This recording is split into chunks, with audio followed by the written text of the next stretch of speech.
Je suis tombé amoureux du Terre-Neuve, j'avais une douzaine d'années, donc ça fait maintenant 38 ans, presque 40 ans. J'ai eu la chance de rencontrer un pêcheur qui avait un Terre-Neuve. Et ce Terre-Neuve m'a tout simplement fait une léchouille et c'est comme ça que je suis tombé amoureux de ce chien, cette race de chien. Pour le choix du Golden, ça n'a pas vraiment été un choix pour ma part parce qu'à la base je devais avoir un Terre-Neuve et ce Terre-Neuve n'est pas né. Donc du coup il y a une amie qui avait eu une portée de Golden et mon papa m'a acheté Vega.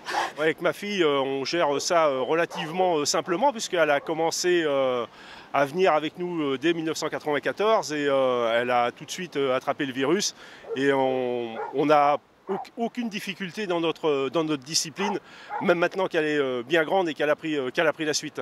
Il y a beaucoup de passion dans cette discipline, il y a beaucoup d'amour du chien, de la mer, des gens, parce qu'avant d'être amoureux du chien, il faut un peu aimer les gens aussi, parce que sinon on ne peut pas faire avec. Les relations avec ma fille sont un petit peu plus fortes, effectivement, mais bon, ça a été le cas quand elle était, je dirais, plus jeune.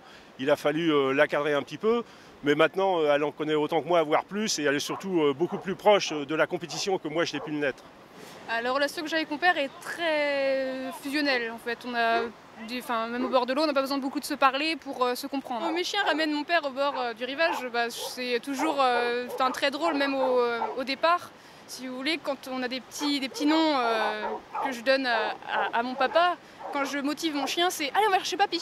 Je pense qu'on peut avoir qu'une certaine fierté. De toute façon, on peut être très fier d'avoir transmis cette passion, ce virus quelque part à sa fille. Je pense que tout père ne peut être que très fier de voir cette chose se réaliser.